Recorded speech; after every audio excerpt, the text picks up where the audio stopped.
నమస్తే, welcome to SSG news TV. మరి మీ ముందుంది శ్రీనివాస్. మనం ఇప్పుడు మందమారి మండలం, చెన్నూరు నియోజకవర్గంలో మందమారి మండలంలో ఉన్నాము. ఈ గుడిపల్లి అనే గ్రామం. మరి ఇక్కడ గత 2 నెలల క్రితం డిఎంఎఫ్టి ఫండ్తో సుమారు ఒక 200 మీటర్ల పొడవున కెనాల్ నిర్మించారండి. చూడండి, ఇదిగో చూడండి, ఇక్కడ కనీసం వైబ్రేటింగ్ చేయలేదు, వాటర్ క్యూరింగ్ కనబడట్లేదు, పగులు తేలిచి ఇది చూడండి. మరి ఈ విధంగా ఇక్కడ కెనాల్ను నిర్మించినారు. ఇక్కడ వేల్పుల నగేష్ అని చెప్పేసి ఒక జర్నలిస్ట్ ఉన్నారు, తన ఇంటి ముందు ఉన్నాం మనం ఇప్పుడు.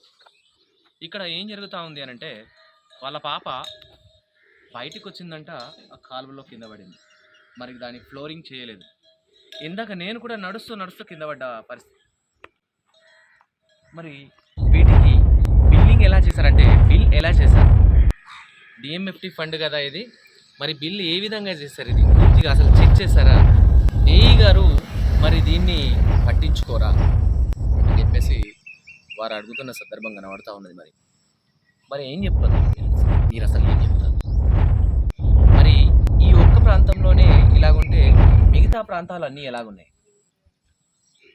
మిగతా ప్రాంతాలు ఎలాగున్నాయి? సుమారు 200 మీటర్ల పొడవునా కూడా అక్కడక్కడ పగుళ్ళు తేలడం, ఈ విధంగా. ఇది చూడండి ఒకసారి, ప్లాస్టింగ్ చేయలేదు. ఇది వాళ్ళకి ఇష్టం వచ్చినట్టు తీసినారు. వాళ్ళకి ఇష్టం వచ్చినట్టు తీసి ఏదో వాళ్ళ బిల్స్ కోసం, వాళ్ళు బ్రతకడం కోసం మాత్రమే చేస్తున్నట్టు ఈ పనిని చేసి మధ్యలో వదిలేసి వెళ్ళినారు. సుమారు 2 నెలలు అవుతుంది. ఇక్కడ చూడండి, ఈ వాటర్ పైప్ లైన్ తవ్వేసి వెళ్ళిపోయినారు.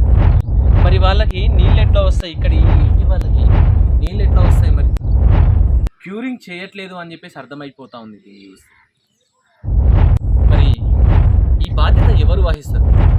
ఇందాక సెక్రటరీ గారికి ఫోన్ చేస్తే కనుక నేనేం చేయాలి అంటున్నారు. సార్, మా పరిస్థితి ఇలా ఉంది, మమ్మల్ని పట్టించుకోండి అని చెప్పేసి సెక్రటరీ గారికి నాగేష్ గారు ఫోన్ చేస్తే నేనేం చేయాలి అంటున్నారు. అంటే అదే నా బాధ్యత? సెక్రటరీ గారు మాట్లాడాల్సిన మాటేనా అది అసలు? మరి ఇలాంటి వారిపై చర్యలు తీసుకునేది ఎవరు? ఏఈ గారు ఏం చేస్తున్నట్టు?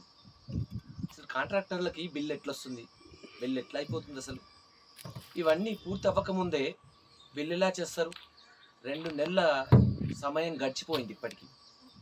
మరి ఇప్పటికైనా ఇంజనీర్ గారు దీనిపైన దృష్టి సారించి ఇక్కడి ప్రజలకు తగు న్యాయం అయ్యేలాగా చర్యలు తీసుకోవాలని వారు కోరుతున్న సందర్భం కనబడతా ఉన్నది. మరి చూస్తూ ఉండండి ఎస్ఎస్జి న్యూస్ టీవీ. మీతో శ్రీనివాస్.